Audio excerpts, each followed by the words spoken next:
दोस्तों नमस्कार। स्टार्टअप और एफपीओ में कोई अंतर नहीं है। एफपीओ भी स्टार्टअप ही है। पर हम जब ये सोचते हैं कि एफपीओ एक बिजनेस ना होके समाज सुधार का कार्यक्रम है, तो हम वहीं गलती करते हैं। देखिए, एफपीओ भी उसी तरह की एक स्टार्टअप कंपनी है जैसे कोई भी प्राइवेट कंपनी शुरू होती है, क्योंकि एफपीओ को भी बिजनेस ही करना है।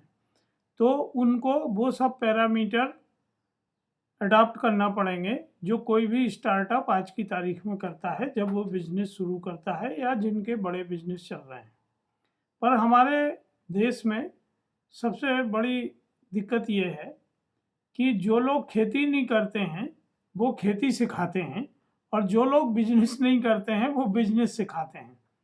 तो ज़्यादातर एफपीओज की या तो ट्रेनिंग होती नहीं है, और अगर उनकी ट्रेनिंग हो भी रही है किसी कार्यक्रम के तहत, तो ऐसे व्यक्तियों द्वारा ट्रेनिंग दी जा रही है जिन्हें व्यापार करने का कोई व्यवहारिक अनुभव नहीं है, प्रैक्टिकल नॉलेज उन्हें नहीं है।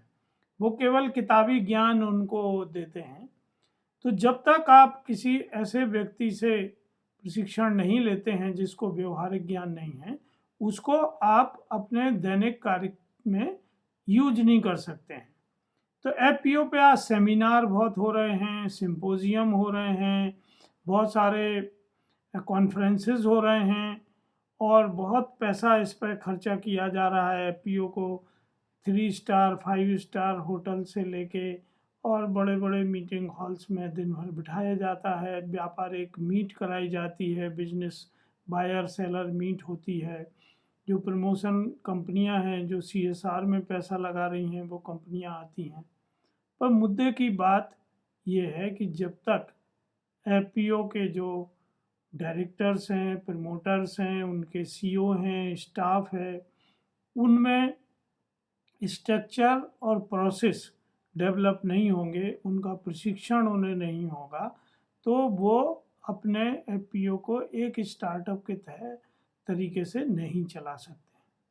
तो देखिए, स्टार्टअप में होता क्या है। स्टार्टअप शुरू से जब काम करता है तो वो कुछ ध्यान रखते हैं, जैसे कस्टमर एक्विजिशन कॉस्ट क्या है, जो वो ग्राहक बना रहे हैं उसकी क्या कीमत है, क्या खर्चा है उसका।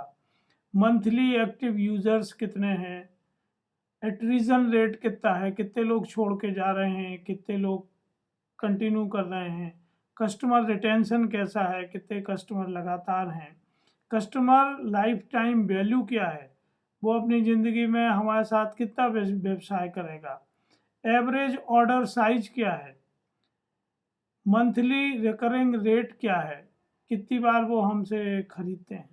फिर अगर हम फाइनेंशियल की बात करें तो हमारा रनवे कितना है, हमारे पास कितने समय के लिए काम करने का पैसा है। इसको स्टार्टअप की भाषा में कहते हैं ड्राई पाउडर।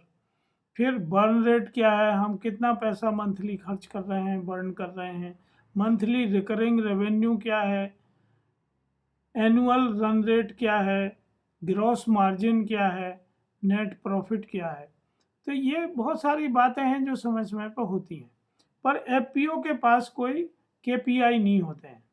उनने कभी भी कोई केपीआई नहीं बनाए हैं, तो उन्हें ये भी नहीं पता होता कि ब्रेक इवन क्या होता है, डेट टू इक्विटी रेशियो क्या होता है, रिटर्न ऑन इन्वेस्टमेंट क्या होता है, प्रॉफिट एंड लॉस शीट कैसे बनती है, profit after tax PAT margin क्या होता है, EBITDA earning before interest taxes depreciation and amortisation, EBITDA margin क्या होते हैं।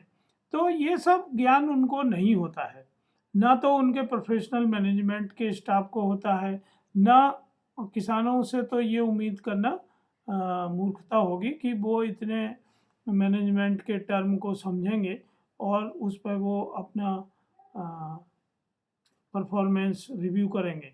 पर एटलीस्ट सीबीबीओ जो हैं उनमें ये ज्ञान होना चाहिए कि वो एफपीओ के केपीआई बनाएं। तो की परफॉर्मेंस इंडिकेटर क्या होते हैं, ये मेजरेबल होते हैं, जिसमें हम समय समय पे अपने बिजनेस को टाइम के हिसाब से, टारगेट के हिसाब से देखते हैं। प्रॉब्लम सॉल्विंग में हमें मदद करते हैं, प्रॉब्लम को एंटिसिपेट करने में मदद करते हैं, और एक सस्टेनेबल बिजनेस का रोड जो ब्लॉक्स हैं उनको दूर करने में मदद करते हैं, हमारी स्पीड को मैक्सिमाइज करते हैं और हमारे रेवेन्यू ग्रोथ को बढ़ाने में मदद करते हैं।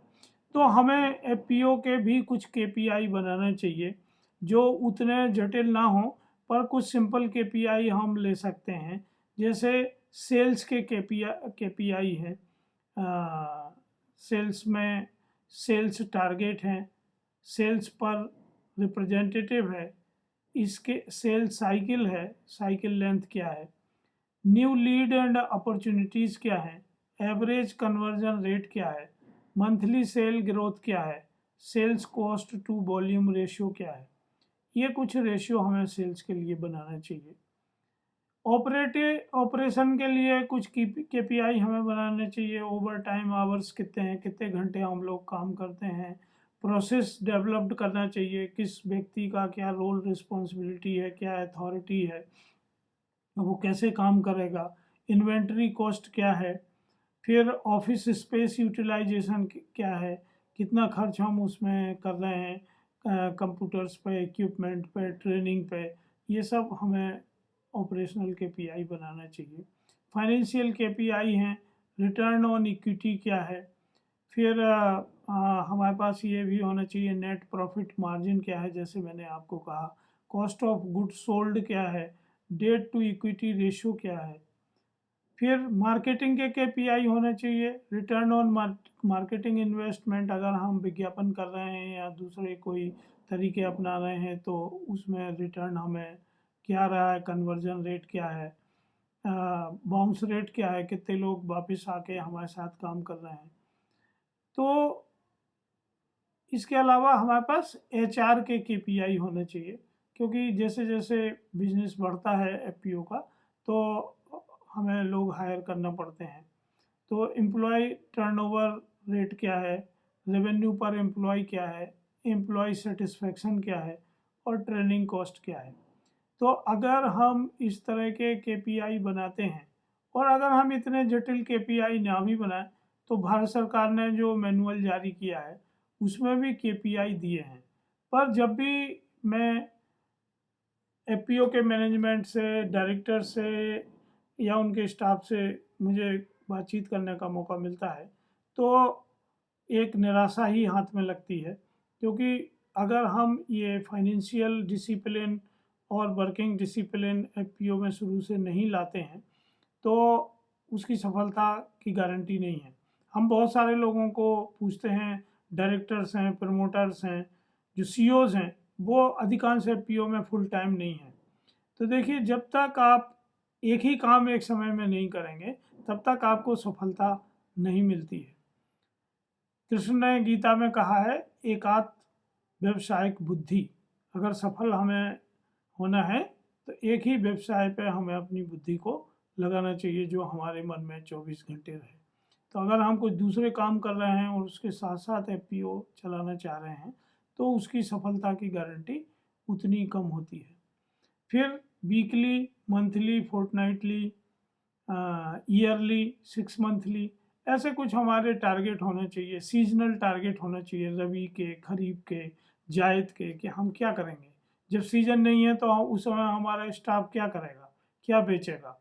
तो कौन सी खाद बीज के अलावा भी बहुत सारी चीज़ें बिकती हैं, जैसे लाइट मशीन इक्विपमेंट है, लीनो बैग है, आपका तिरपाल है, तरह तरह के मल्चिंग है, ड्रिप एरीगेशन है, पाइप है, पंप है, टॉर्च है, प्लास्टिक के बहुत सारे सामान हैं जो किसान खरीदते हैं।